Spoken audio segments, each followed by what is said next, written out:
Dimensión con Dionisio Gutiérrez. Entre el año 2000 y 2016, Guatemala registró el tercer crecimiento per cápita más bajo de América Latina, tan solo por arriba de México y Haití, mientras que Guatemala tuvo un crecimiento neto de solamente 1.2% promedio durante este periodo. Chile registró 3%, Perú 3.8% y Panamá 4.3%, el más alto de la región latinoamericana. En los últimos 3 años, el crecimiento económico de Guatemala se ha desacelerado paulatinamente. En el año 2014 se registró un crecimiento neto de 2%, mientras que para el presente año se espera que el crecimiento neto sea menor a 1%. La inversión total en el país, medida como porcentaje del Producto Interno Bruto, es la segunda más baja de América Latina, tan solo por arriba de Venezuela. Este indicador, fundamental para el crecimiento económico de los países, se ha deteriorado desde el año 2007. En ese año, fue de 20.8% del Producto Interno Bruto, y para el año 2016, se redujo a solamente 12.2% del Producto Interno Bruto, y no se espera que mejore en el corto y mediano plazo. La confianza en la economía del país cayó en el mes de septiembre, según la encuesta de expectativas económicas que publica el Banco Central. Según este estudio, en el mes de enero del presente año, el 35.7% de los encuestados consideraba que era un buen momento para invertir, mientras que para el mes de septiembre, ninguno de los encuestados consideró que era un buen momento para realizar inversiones. Además, solo el 6.2% de los encuestados cree que la economía del país mejorará en los próximos 6 meses. Hoy en Dimensión, discutiremos sobre las causas del poco crecimiento económico que ha registrado el país en las últimas décadas y las expectativas negativas que se tienen sobre el desempeño de la economía en los próximos meses.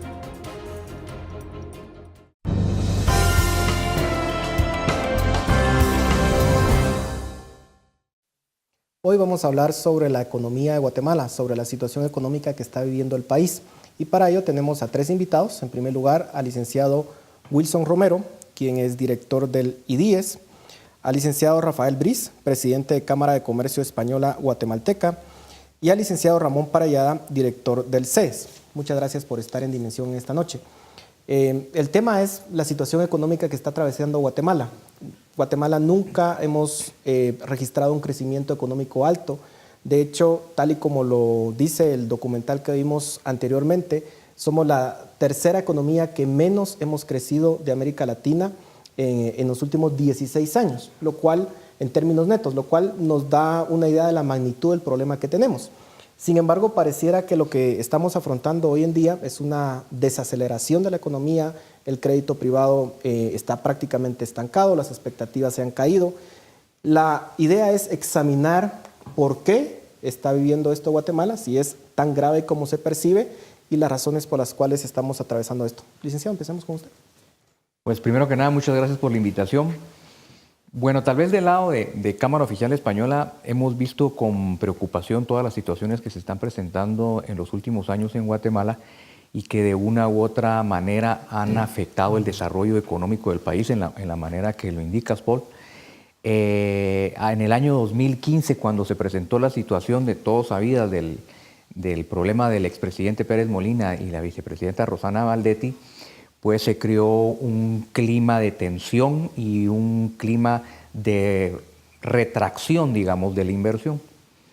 Pero pensamos que esa situación iba a solventarse. Sin embargo, hoy en día estamos viviendo una situación parecida, pero no solo por los antejuicios que le están planteando al presidente, por los temas de la falta de confianza que se le tiene al organismo legislativo, pero además se han presentado otra serie de situaciones que creemos nosotros le están afectando a la inversión. A manera de ejemplo, sentencias de la Corte Suprema de Justicia, donde se decreta un amparo prohibiendo las actividades de la minera, cuando meses atrás la Corte de Constitucionalidad había emitido una sentencia, que por cierto es una sentencia discutible porque le daba órdenes al Congreso, órdenes a ministros, etcétera, en la cual permitía que una hidroeléctrica siguiera operando. Entonces uno se plantea por qué, si ya la Corte resolvió en esta manera, por qué la Corte Suprema no resuelve de igual manera, parqueando literalmente un proyecto de minería que le genera millones de ingresos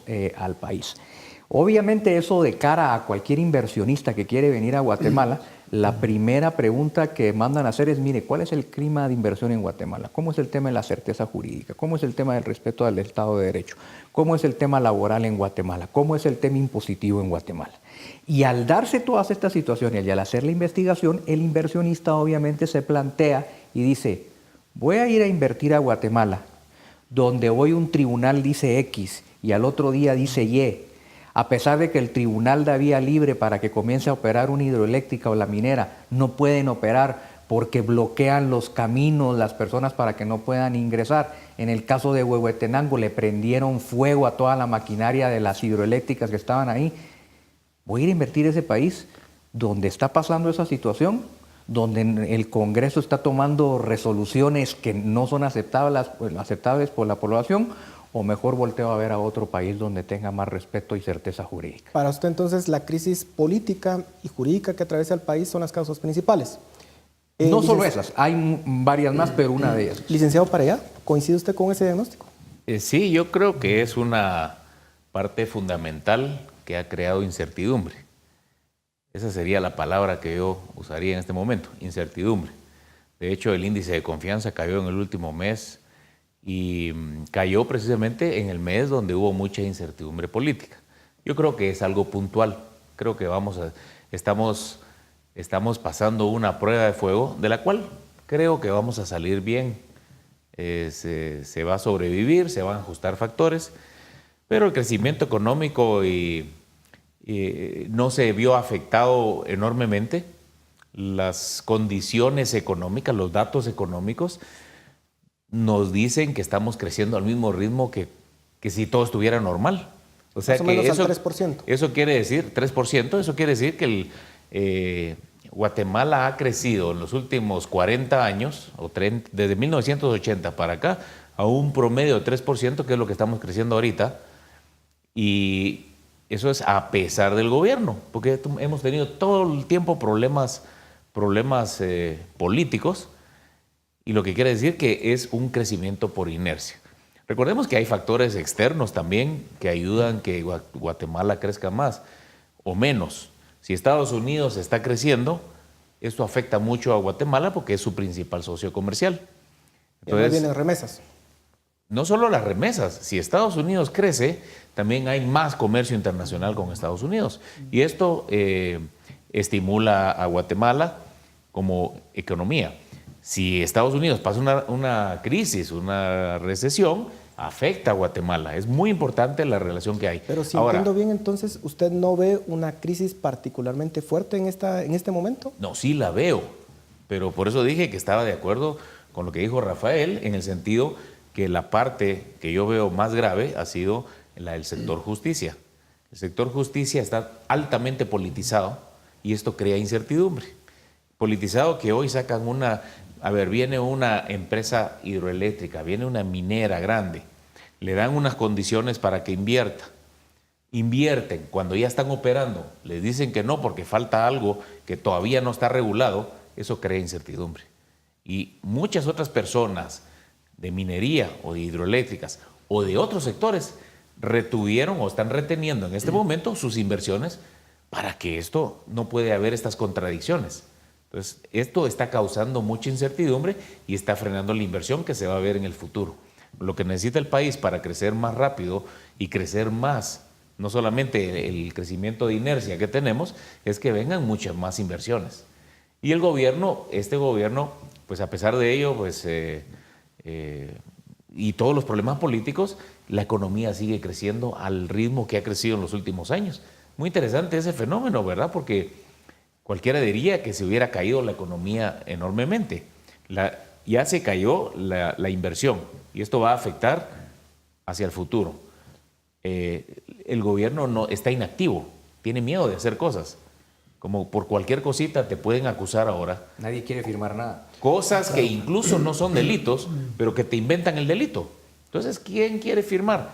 El otro día le estaban exigiendo al Banco de Guatemala que nombrara un representante ante el ICS.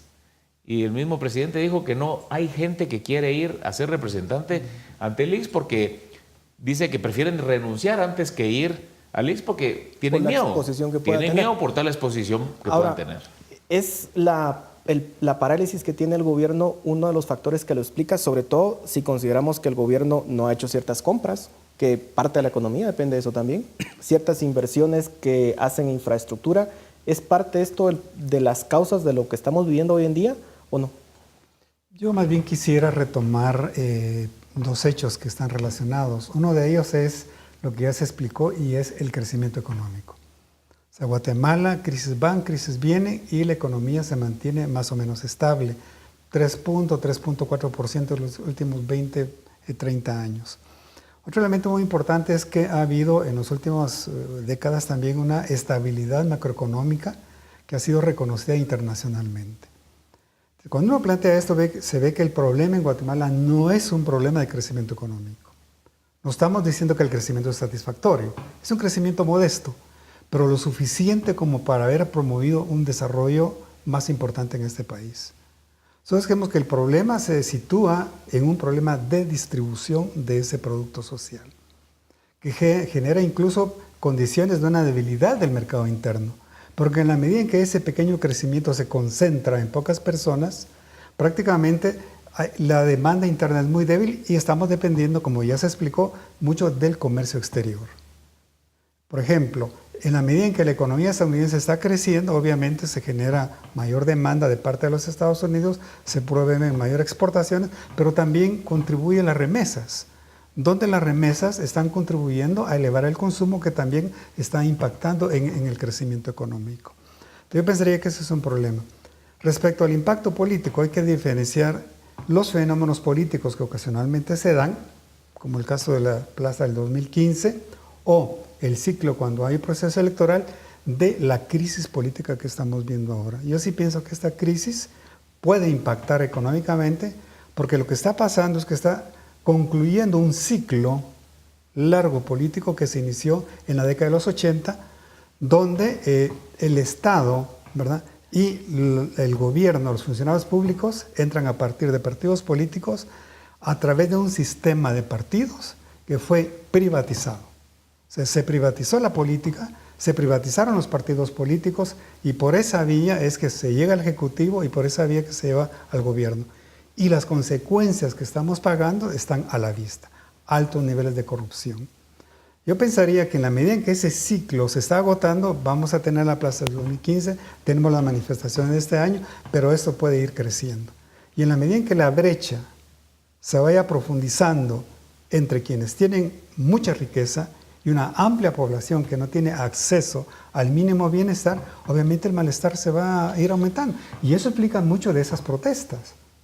Porque lo que usted acaba de hacer es una descripción del fenómeno. Pero tenemos que preguntarnos por qué sucede ese tipo de manifestaciones y este tipo de hechos. Y tiene que ver por la forma en que amplios sectores no se están viendo beneficiados de ese modesto desarrollo que sí está teniendo el país. Desde su perspectiva, entonces, lo que estamos viendo hoy en día es básicamente la implosión, si se le puede llamar así, de nuestro sistema o el sistema que hemos tenido hasta el momento, más que una cuestión coyuntural. Es una cuestión estructural, pero se nos terminó el tiempo en este segmento y vamos a continuar con Dimensión en el siguiente segmento. Continuamos.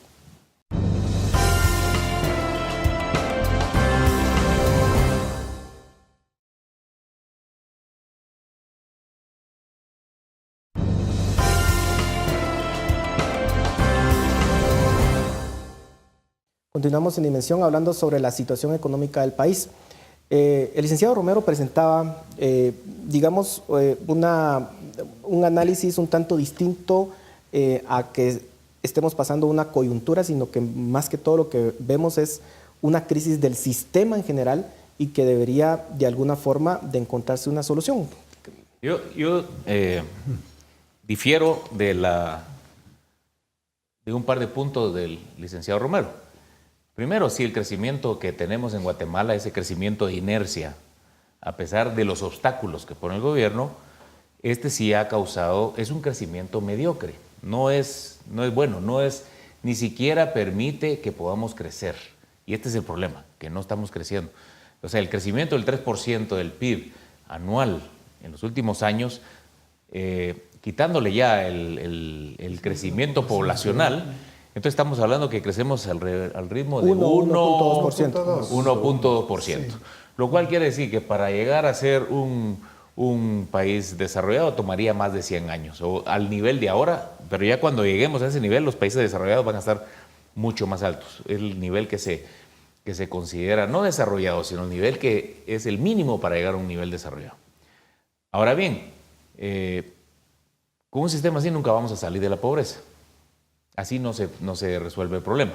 Y tampoco creo que el problema es de distribución. El problema es de falta de crecimiento. Cuando deberíamos de estar creciendo con cifras de 2 dígitos. Un país pobre no puede crecer a tasas de crecimiento de un país rico. Un país rico tiene un gran Producto Interno Bruto y un 1% de eso es enorme. Pero un país pequeño, con el Producto Bruto con el que tenemos y que esperamos este año, 72 mil millones de dólares, que casi no es nada, y crecer un 3% en términos reales es nada. Estamos hablando de que realmente estamos sufriendo un nivel de crecimiento por inercia, por las relaciones con los demás, porque hay una enorme economía informal que subsiste, pero es precisamente porque el gobierno pone demasiadas trabas. Hay demasiadas regulaciones, no es cuestión de redistribución, es cuestión de falta de crecimiento económico. Si estuviéramos creciendo al nivel de 10%, habría oportunidades para todos, y eso es lo que no hay. Ahora, permítame hacer una pregunta ahí. Digamos, la pregunta entonces es, ¿por qué no hemos crecido a esas tasas que deberíamos de estar creciendo? El licenciado Brice mencionaba y decía, bueno, es que estamos en un momento de incertidumbre jurídica. La pregunta es, ¿hemos tenido en Guatemala Estado de Derecho en algún momento de nuestra historia o no? ¿Y por qué, digamos, entonces no logramos consolidar ese Estado de Derecho, que es una de las bases fundamentales para el crecimiento económico? Yo creo que sí, en algún momento de la historia hemos tenido más Estado de Derecho, más respeto al Estado de Derecho. ¿En qué periodo de la historia, por ejemplo? Yo creo que tal vez en el periodo de Álvaro Arzú. Yo creo que en el periodo de Álvaro Arzú el tema hubo más respeto, más certeza jurídica. Sin embargo, esto ha sido cíclico porque después comienza un tiempo donde se respeta, se cae, se respeta, se cae. Y para un inversionista, uno no puede estar en este esquema. Uno tiene que tener condiciones claras de que si va a invertir, sabe que esa inversión va a ser respetada, que hay un Estado de Derecho, que hay respeto a las leyes, que los tribunales van a funcionar, que el Congreso se va a dedicar a legislar lo que corresponde y que el Ejecutivo va a administrar la cosa pública. Pero, licenciado, déjeme cuestionarlo. Si el Estado de Derecho depende del presidente que esté en un momento determinado, no tenemos entonces Estado de Derecho. No debe depender de nadie. Es el sistema que debe dar esa estabilidad de todos los organismos. Pero si aquí lo que ocurre es que lo que tenemos es un caudillo en cada uno de los lugares, entonces la cosa no va a funcionar. Y además lo que decía Ramón es importante. Con un crecimiento de un 3%, miren, aquí no hay nada que distribuir. Es imposible. El 3 realmente es 1.2. ¿Qué va a distribuir ante esa situación? Mírese, en el índice de confianza que publicó el Banco de Guatemala, el 94% de los analistas dijo que tal vez en 6 meses el tema va a mejorar, que el clima de negocios va a empeorar, y el 0% dijo que no es el momento para invertir en Guatemala. Entonces, ante esa situación tan dramática del propio, lo que está diciendo es el Banco de Guatemala. 100%. No le está diciendo nadie así como alguien con algún interés particular. El Banco de Guatemala diciendo, ahorita nadie quiere invertir en Guatemala. Entonces, si nadie invierte en Guatemala, entonces es imposible comenzar a distribuir la riqueza como debiese ser. Y si no podemos distribuir, no hay mejores carreteras, puentes, puertos, aeropuertos, no tenemos mejor educación, no tenemos salud, no tenemos seguridad. Así el país no va a salir adelante. Pero déjame aclarar una cosa, porque cuando hablaba de exceso de regulaciones, es la cantidad de permisos que hay que pedir para hacer una actividad normal. si yo quiero ampliar una bodega, si quiero hacer un techo en la fábrica para los que vienen en moto, tengo que pedir un estudio de impacto ambiental. Si hay un arbolito, tengo que pedir un permiso al INAH para volar el arbolito, para cortarlo, aunque yo quiera sembrar por otro lado, y tengo que pedir un permiso de construcción a la municipalidad. Todas estas cosas a veces tardan más de un año. Y combinadas pueden tardar hasta 2 años. Y ahorita, con esta situación, todos tienen miedo de dar esos permisos, porque nadie quiere tomar el riesgo, aunque hagan bien las cosas. Además de la corrupción que ha habido toda la vida, que te dice, yo se lo puedo sacar más rápido. Pero ¿por qué cree que existe ese miedo? Porque hay una falta de derecho, hay una falta de Estado de Derecho. Pero también nunca antes... Y porque han habido muchas demandas políticas que no son relacionadas realmente con la corrupción. Han inventado demandas para presionar a otra gente, yo creo que ahorita lo que estamos viviendo es una crisis política.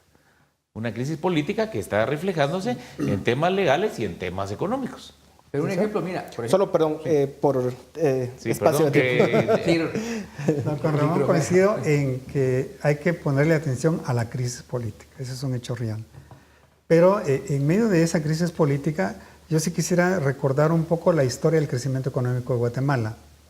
En los años 60, 70, aparte de los 80, la economía creció arriba del 6%.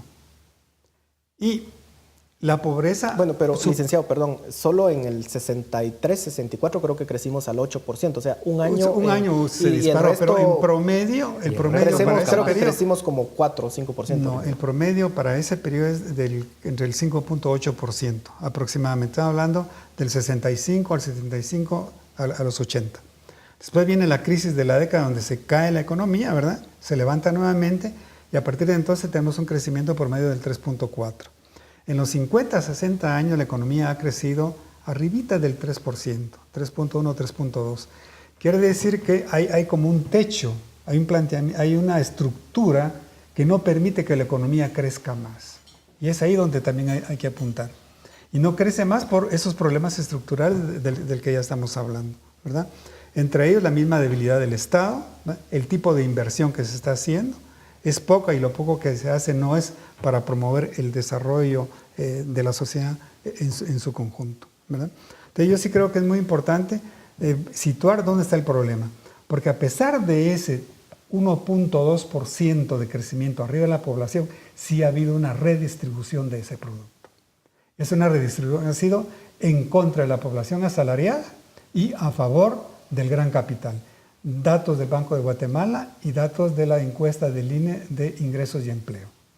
Por ejemplo, en los últimos del año 2002 a la fecha, el salario que en el 2002 valía 100 quetzales, ahora vale 74 quetzales. O sea, hay una pérdida de un 4%. Quiere decir que sí hay una redistribución. El problema es la forma en que se está redistribuyendo ese modesto, yo sí considero un modesto, ¿verdad? Crecimiento económico. Sí, pero yo ahí habría que analizar más profundamente porque la inflación ha comido todos los años. Estamos restando la inflación, estamos ya eliminando la inflación. Tendría que revisar los datos. Pero se nos terminó el tiempo en este segmento, seguimos okay. En el siguiente, continuamos con Dimensión.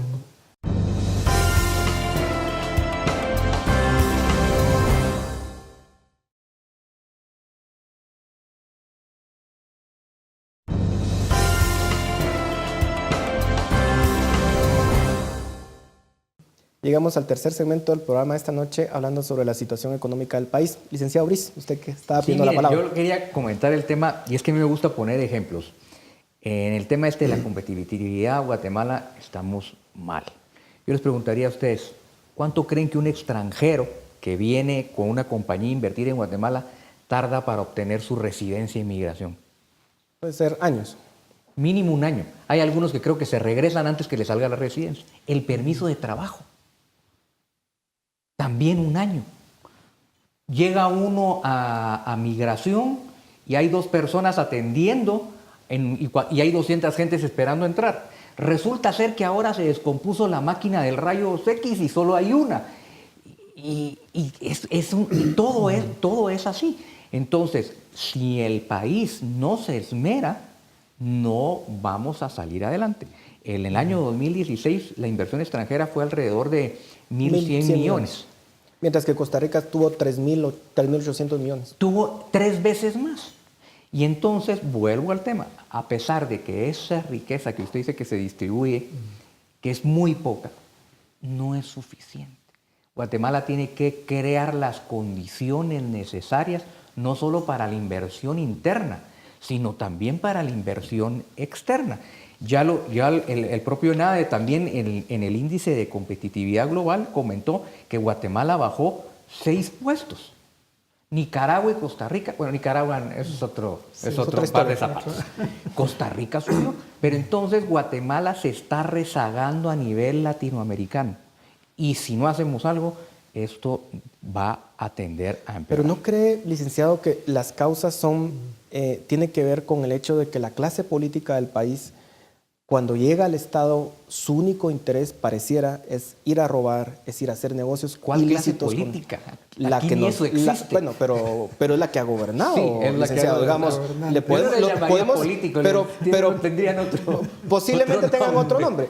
Pero digamos, son personas que han llegado básicamente a robar, a hacer negocios. Ningún partido político ha llegado con un plan de gobierno de largo plazo. Ninguno ha llegado con el interés real de sacar adelante al país. Lo que tenemos son funcionarios que lo que están buscando es su propio interés. No están buscando, queremos que crezca el país, queremos que exista Pero más ¿de quién educación. ha sido la culpa? Es que ese es el problema de fondo. O sea, ¿cómo hacemos para construir un Estado que realmente Yo funcione? creo que la culpa ha sido de todos aquellos que hemos dejado que esos pseudopolíticos ingresen a esas actividades en el gobierno. Licenciado, Porque pero si nosotros- no han sido Sí, es que solamente no. gente de izquierda, sino también de derecha. No, es que yo no estoy diciendo, yo no mencioné ni izquierda ni derecha en ningún momento. Yo lo que estoy diciendo es que todos nosotros deberíamos de una u otra manera, yo siempre lo repito, en algún momento de la vida tener que involucrarse y darle algo al Estado de Guatemala de nuestra parte. Porque de lo contrario, en materia política, los espacios no se quedan vacíos. Alguien los va a llenar y no necesariamente es el mejor. Aquí la meritocracia en Guatemala en los últimos años no ha ocurrido. Aquí ponen al que se les ocurre, con tal de llenar el puesto y ese va a ir a hacer el negocio del siglo y va a salir millonario del gobierno. Eso no puede seguir ocurriendo, lo que usted dice. En tanto tengamos políticos que estén pensando que la única manera es llegar al gobierno para hacer un botín y resolverle la problemática a las 10 generaciones siguientes de ellos, entonces la cosa no va a funcionar. Entonces yo creo que debemos poner un hasta aquí y de la gente capaz, la gente que por meritocracia puede llegar a esos puestos, esa es la que tenemos que seleccionar y estar ahí. Licenciado Pareja, ¿acaso no Occidente como tal, parte de su éxito ha sido precisamente construir estados que realmente cumplan su función, que funcione el sistema de justicia? ¿No ese es el problema principal de Guatemala? Sí, el problema principal creo yo que está en cambiar el sistema y no que llegue cualquier persona. Cualquier persona debería poder llegar, pero debería poder estar amarrada a no hacer aquellas cosas que no son correctas, que es lo que están haciendo ahorita. Digamos, ponerle esos frenos. Ahora, eso se hace con un Estado de Derecho y yo sí creo que hay que hacer cambios al sistema de justicia. Desde hace años nosotros estamos viendo que el problema de Guatemala es de derecho, no es de economía, no es de distribución. Y esto impide el crecimiento económico, impide que la gente pueda mejorar su nivel de vida en general. Recordemos que venimos de un mercantilismo y hemos ido mejorando eso, pero todavía hay rasgos de mercantilismo, hay sectores de distintos sectores que tienen intereses por llevar agua a su molino. No hablemos solo de algunos empresarios, sino hablemos también de sindicatos. Veamos cómo está la pudredumbre en los sindicatos. Hay cosas irracionales dentro de los sindicatos que paralizan el Estado, que paralizan el sistema de salud, por ejemplo, o el mismo Congreso, o que hay plazas que se heredan. ¿En qué país se puede escuchar que se heredan las plazas, por ejemplo? Entonces hay mucha corrupción metida porque el sistema lo permite y el sistema de justicia es parte de esta pudredumbre, diría yo. Para mí lo más grave es el sistema de justicia politizado. Entonces hay que hacer esos cambios. Nosotros desde hace rato hicimos una propuesta con un grupo de amigos que se llamaba ProReforma, pero ProReforma no pasó, pero la parte de cambio de justicia dentro de esto estaba bastante buena, tanto así que independientemente de la ideología, gente con la que yo hablé de la izquierda, me dijo que esa parte les gustaba. Bueno, ahora que se estaba tratando de aprobar un sistema de justicia, lástima que no se concentraron, dejando las ideologías a la par y concentrar en el verdadero sistema de justicia, sino que empezaron a meter cosas ya políticas. Y esto fue lo que ha engavetado el tema. Pero yo creo que si logramos un sistema de justicia donde se escojan a los jueces y magistrados que no estén politizados, que no sean por los políticos, por ejemplo, voy a dar un ejemplo, que unas compañías de reclutamiento de personal independientes califiquen a los candidatos por su capacidad. Y si las tres le dan el visto bueno a un candidato, ese pasa a un bombo, digamos. En ese lugar se juntan todos los que fueron calificados. Si dos de ellas o una de ellas dice que no a un candidato, ese ya no pasa. Entonces van a haber una serie de candidatos que van a ser calificados. De esos calificados, por sorteo, se sacan jueces y magistrados. Ahí estás eliminando parcialmente todo lo que es la politización. Y esta sería una forma que yo creo que podría garantizar el largo plazo de que las instituciones empiecen a funcionar. También hay que ampliar los plazos. No puede ser que cada 4 años haya que elegir jueces y magistrados. En Estados Unidos es vitalicio, lo que es la Corte Suprema de Justicia de Estados Unidos. Y yo pienso que por ahí deberíamos de ir aprendiendo de esos lugares donde se ha mantenido más un Estado de Derecho y que en un momento dado pues tiene un sesgo hacia un lado, un poquito no, pero casi siempre mantiene una línea en relación a la justicia. ¿Licenciado? Sí, yo pienso que hay coincidencia en qué sentido, aunque estamos abordando 3 problemas, pero que están relacionados. Uno de ellos es el tema del crecimiento económico. Obviamente, algunos señalamientos que ustedes han hecho son correctos, es decir, no podemos ir con esa burocracia, por ejemplo, para un permiso como el que usted mencionaba. En el tema económico también es muy importante la inversión pública, especialmente en infraestructura, que no son solo carreteras, estamos hablando de drenajes, agua potable, ¿verdad? Construcción de escuelas, hospitales, y todo eso no se ha hecho y por lo tanto eso va a limitar el crecimiento económico, ¿no? Pero el otro tema tiene que ver con el tema social, y es que ¿crecer para qué? ¿Crecer para seguir redistribuyendo a favor de unos y en contra de otros? ¿O crecer para crear un mejor bienestar? Y eso genera mejores condiciones para la democracia y mejores condiciones para el ejercicio político. Y el tercer nivel es el tema político, que hoy lo estamos viviendo. Hoy sí hay un problema político que se hace visible a través de todo lo que se ha expresado en los mecanismos de corrupción, en lo que es la captura del Estado, en la forma en que se financian los partidos, y también a la par de tomar medidas en el ámbito de justicia, hay que tomar medidas de carácter institucional en la parte política. Es necesario reformar, ¿no?, el sistema de financiamiento de partidos políticos, que no dependa del financiamiento privado. Así, financiamiento privado me refiero de aquellos que legalmente han constituido sus capitales y lo financian, como el financiamiento ilícito. Ambos convergen y ambos son los que finalmente están tomando muchas decisiones que pasan en el Congreso. Yo creo que sí es muy importante no agarrar un problema nada más en particular, sino que ver la interrelación que hay. Porque en la medida que vayamos creando esta sociedad tan desigual que se está profundizando, estamos generando más problemas. Y a la larga eso va a repercutir en el mismo crecimiento económico. ¿Por qué? Porque no genera condiciones adecuadas para la inversión pública y para la inversión privada. Yo lo que veo es que coincidimos en el tema de crecimiento económico, que necesitamos crecer más. Si no creces, no puedes mejorar el nivel de vida de la gente. Tal vez el paradigma que tenemos distinto es que al ir produciendo vas distribuyendo automáticamente, y esto es lo que no coincidimos. No coincidimos, pero lo que pasa es que no coincidimos, y tal vez sí.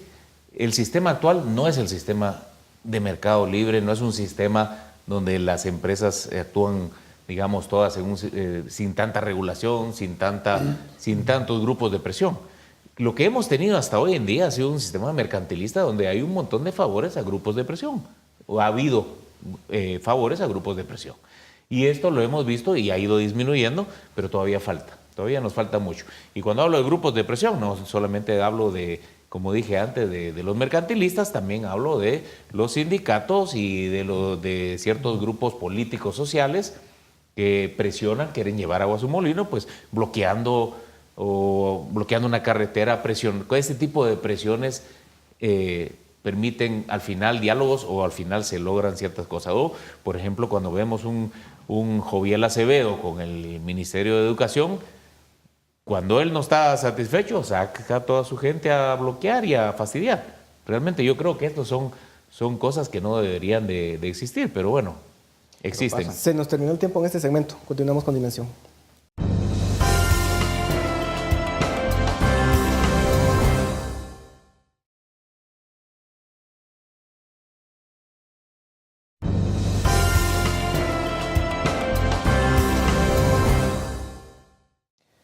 Seguimos en Dimensión hablando sobre la situación económica del país. Yo les planteo esto. Lo que sí es cierto es que tenemos problemas que ya ustedes los han mencionado, profundos, estructurales, pero ciertamente también tenemos una coyuntura actual que es en la cual nosotros estamos viviendo, y es el hecho de que la inversión pareciera que está viéndose afectada, los inversionistas están nerviosos. Digamos, en el caso de Guatemala, si uno ve cuánto representa la inversión del PIB, es aproximadamente 12%. Somos de hecho, de los más bajos de América Latina. Entonces tenemos muy poca inversión y somos una economía de consumo. Digamos, la mayor parte de lo que producimos lo consumimos y no lo ahorramos y lo invertimos. Si estuviéramos en una situación comparado con la de China, en donde la inversión representa casi el 40% del PIB, seguramente veríamos efectos mucho más drásticos que lo que estamos viendo actualmente. Pero la coyuntura lo que nos dice es que tenemos un gobierno en donde no está caminando, por las razones que sean, pero no está caminando, no le está dando dirección al país. Las carreteras están en completo abandono. Obviamente eso afecta el comercio, el tráfico de bienes y servicios. ¿Qué hacemos en esta coyuntura? ¿Hay algo que se pueda hacer o no? ¿Quién quiere iniciar? Bueno, pues yo creo que derivado de la coyuntura que estamos viviendo, yo creo que debe de llamarse a un diálogo nacional. Ahora el planteamiento es que muchos lo han comentado, ¿quién hace ese llamado? ¿Quién es el llamado a hacer esta convocatoria para no ser señalado? Algunos dicen no, que no lo haga el presidente, que no lo haga nadie del Congreso, mucho menos alguien del organismo judicial. Entonces, así no vamos a salir adelante. Y otros dicen, hagamos esa convocatoria a nivel nacional, pero no tomemos en cuenta ninguno de estos tres organismos.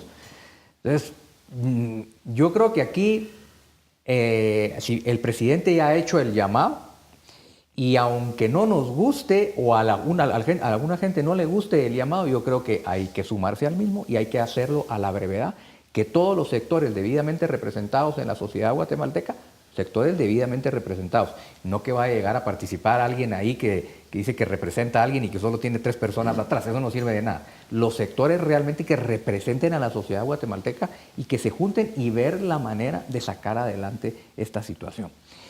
Porque de lo contrario, el país va a seguir en este círculo vicioso, donde hoy ocurre un tema, mañana están antejuiciando a alguien más, sale un nuevo caso y entonces hay una polarización que no se ha podido manejar.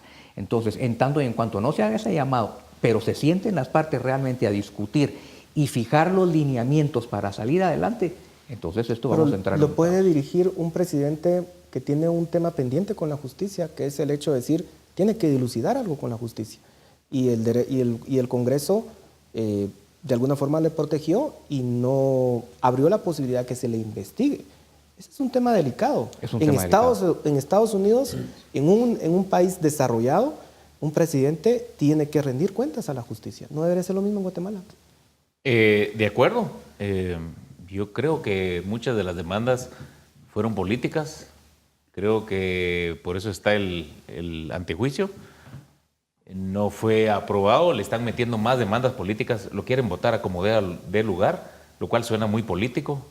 A lo mejor hubo un problema, o lo hay, pero suena que hay mucha otra presión. Si no Yo siento que hay un chantaje al presidente con haber agarrado al hijo y al hermano, y en otro país esto se pone una multa y ya está. Aquí se le están inventando un montón de delitos para tenerlo penal. Pero, licenciado Parellada, Yo veo muchos chantajes, yo veo mucho problema político ahí. Pero, por ejemplo, licenciado Parellada, digamos el caso de financiamiento de su partido. Dejemos el caso de su hermano y su hijo, que puede ser aparte, puede ser incluso administrativo. Pero el caso de su partido, en el caso de que no se puede dar o no se puede explicar cierto financiamiento, no se tendría que... Yo lo que vi explicar después de ver la resolución de la comisión, si yo hubiera sido diputado, yo voto que no le quiten el antejuicio, porque en la resolución decía, no lo veo culpable. O sea, no creen que él era culpable, pero entonces habría que investigar más. Entonces, con eso no puedes tú aceptar un antejuicio. O sea, no había suficientes evidencias. Ahora, Yo creo que ahí falló el Ministerio Público en presentar algo incompleto o algo indebido. Esta es mi opinión. Pero tú estabas haciendo una pregunta antes que yo solo quería aclarar. Tú decías, ¿cómo podemos hacer para cambiar rápido Guatemala? Desregulando. Hay demasiadas regulaciones que tienen enquilosado al país. Segundo, el cambio del sistema de justicia es urgente. De la reforma al sistema de justicia. El cambio al sistema de la ley electoral y de partidos políticos es urgente, pero hay que ver lo que quieren hacer los congresistas, porque yo no estoy de acuerdo, yo no sé qué es lo que va a salir de ahí. Y también es urgente, pero el segundo caso, el del sistema de la justicia, es muy importante. Están invadiendo fincas, están violentando la propiedad privada, que es otro tema que causa mucha incertidumbre y que causa que no vengan inversiones. Esto no favorece a nadie, ni siquiera a los invasores, ni siquiera a los pobres, porque en el largo plazo ellos van a tener su propiedad. ¿Y quién la va a defender? Si no se defiende la propiedad a capa y espada, escuché la vez pasada, no se puede progresar. La propiedad es condición necesaria para el crecimiento económico de un país. No recuerdo específicamente el nombre de la finca ahí por el río Polochic, pero uno de los dueños de la finca llamando por teléfono diciendo, sí, miren, me invadieron la finca, toda mi gente. La finca Bremen. Sí, está dentro todo mi personal, los están amenazando con quemarlos, etcétera. He llamado a la PDH, al Ministerio Público, a la Policía Nacional, bla, bla, bla, y nadie aparece. Y la finca, al día de hoy, sigue invadida. ¿Y cuántos detenidos hay por esa ilegalidad? Cero. Para mí esto es grave, porque esto es la politización del sistema de justicia. Y trabajar algo donde ahí ideológicamente se cree que no es tan importante la propiedad, cuando es fundamental. ¿Yo? Sí, siempre hay que preguntarse por qué la población reacciona de determinada manera, pero volviendo a la pregunta, el diálogo ha sido una forma que tenemos las sociedades civilizadas para resolver problemas y crisis. El tema es que no cualquier diálogo resuelve o enfrenta una crisis. Para que haya realmente un diálogo productivo se necesita el factor confianza. La experiencia la hemos tenido también en Guatemala.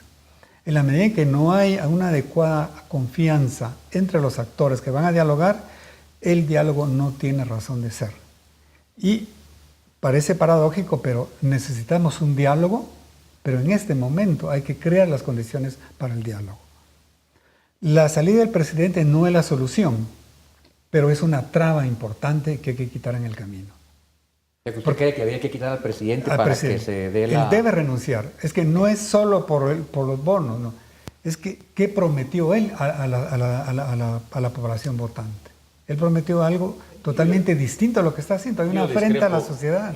Hay un enorme descontento. Déjenme mediar. Digamos, no podría ser mejor, y yo no creo que necesariamente tenga que renunciar, pero sí que se allane para que puedan investigarle, no solamente por el tema del financiamiento, sino ahora por los bonos, que yo creo que también eran ilegales e inmorales. Pero es que no se puede allanar, ahí tiene que ser el Congreso el que le tiene que levantar. Pero sabemos que hay un acuerdo ahí. Y entonces, digamos, con solo el hecho que sea investigado, yo no creo que renuncie, pero con el hecho que sea investigado como cualquier país occidental civilizado. Bueno, ¿No debería ser? El otro tema es el tema del Congreso, ¿verdad? No se trata que cambie el Congreso o que renuncie tal vez todos, pero por lo menos hay un pequeño grupo de diputados con los cuales no se puede uno sentar a dialogar. De acuerdo, ¿verdad? Totalmente Porque de acuerdo. Tienen tales niveles de corrupción, de compromisos, que pues, es público, ¿verdad? A sotto voce, pero que hay que crear condiciones. Y entonces creemos una mesa adecuada donde haya un mínimo de confianza. Y aquí entran elementos políticos inevitablemente. Yo creo que, sigo pensando que Podemos quitar a este presidente como se quitó a Otto Pérez y la cosa sigue igual. Pero aquí es un factor político, ¿verdad?, que crearía determinadas condiciones y también enjuiciar a un conjunto de diputados. Y probablemente con ese mismo Congreso, pero bajo otra situación, podemos sentarnos a negociar. Pero insisto, hay que crear un mínimo clima de confianza y condiciones para poder dialogar. Si no, es hacer lo mismo y aquí no va a pasar nada. Bueno, se nos terminó el tiempo. Lo cierto es que estamos atravesando por una situación grave que tiene efectos políticos, económicos. El Estado, repito, está en una situación grave. Creo que nos hizo falta más tiempo para poder llegar a ciertos acuerdos, pero sin duda alguna sus aportes son valiosos. Muchísimas gracias por el tiempo acá. Y a ustedes muchas gracias por su atención. Ahora los dejamos con Dimensión Redes.